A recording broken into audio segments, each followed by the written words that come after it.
My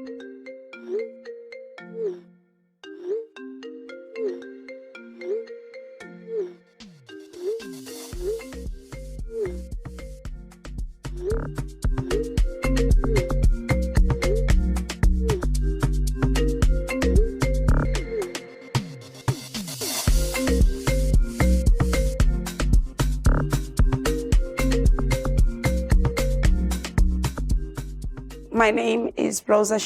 My stage name is Miss Ro. I am an entrepreneur and my core business is business development, marketing, and my passion has always been emceeing. So I'm currently pursuing that career. I am a holder of 2 honors degrees, one in journalism and the other in tourism. I was born in Enana but grew up in Grootfontein. Came to Windhoek for varsity and everything else just took that role. Okay, I believe relationships are really, really important because then these are what keeps us going. This is the people you rely on. And being in Namibia or our country in general, a lot of the relationships you get or the ones you're close to are not those of your family. Those that are fortunate to have relationships with their family, yes.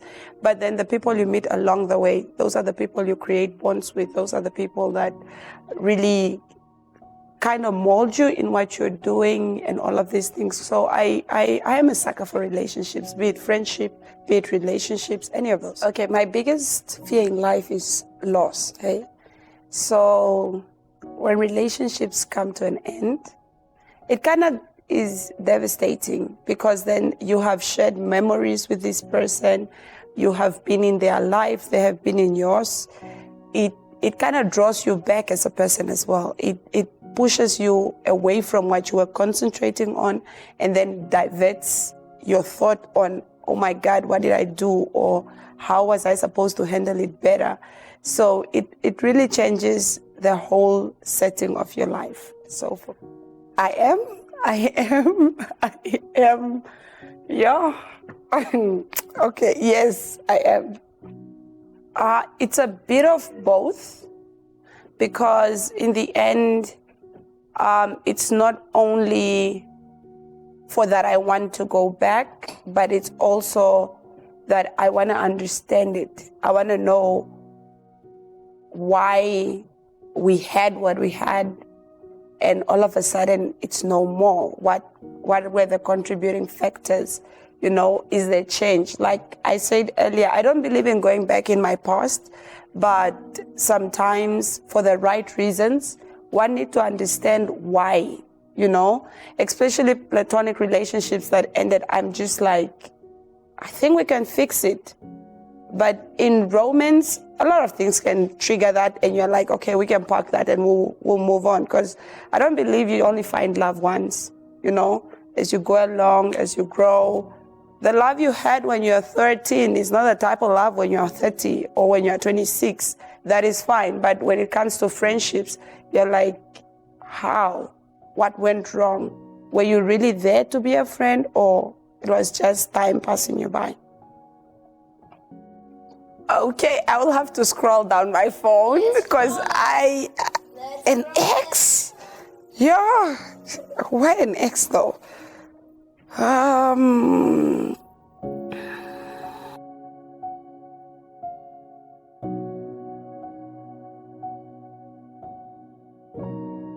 honestly don't keep texts. I honestly don't.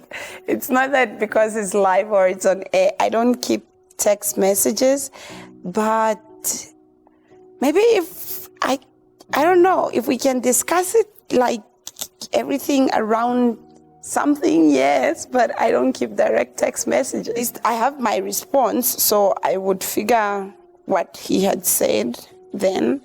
It was one of those where you were together for quite a while, right? And everything was nice. All of your friends were always about, oh, are you sure though? Are you sure? And I'm like, okay, why is everybody asking me, I'm sure? Why, you know? So, and then one time, by then my son was what? a year, 6 months, because that was the longest relationship I had. And I got a text from him, but it was not him texting. You get what I mean? We lived separately, and it was one of those, you are so sure of your relationship, you think you're perfect, but he is with me now, right? I'm like, okay, what is happening there? Me being me, crazy little girl.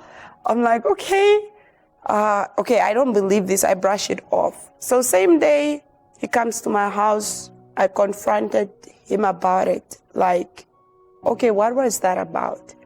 This is somebody you're seeing for like 7 years, right? And then he became very aggressive, very like beyond. And I'm not saying this just because I have to say it, but I feel I have to say it because there's a lot of people going through it. He became very aggressive, punched me a few times.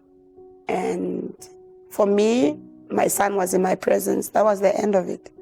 I called my mom. I was like, I can't do this anymore. You know, it's been 7 years. Maybe that is the reason everybody was asking, why are you with this person? Why are you like that, you know? So, and then I was like, it's done. Like, it's done.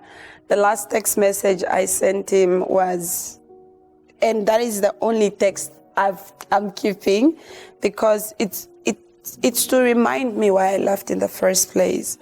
I was like honestly, I'm telling you, you need to find yourself, because at the end of the day, you are you, I am me, and I cannot stand your abuse. I'm worth more than what you labeled me to be. That was the last text I had sent, and this is the only text I keep. Like, I can change phones so many times. I can do what? I would always copy and paste it in my notes, just to remind myself that it was a good 7 years. Nothing was bad, though the ending was. It doesn't mean that you don't know what happened there. But I am also not speaking to defend his actions. I'm just saying that, yeah, sometimes life can just be like that. I'm at a point in my life where I forgave him. I forgave myself, but I don't think, actually this is the first time I'm talking about it, okay. I don't think I'm ready because I feel like I still have so much to ask. What really happened? What triggered it? Why, you know? You were not this person. Why is it that you became? So I also don't know if I'm ready for what would come back. So that is a chapter that I closed, just for me to move on and to make sure that life has so much more to offer than having grudges and everything. I don't hate him for anything, but it's time that I just move on. And that is why I don't think that's a chapter I want to open up. Though people say, maybe you need to talk to them and find out. I'm like, no, if I'm comfortable now talking about it, I'm sure I've moved past it.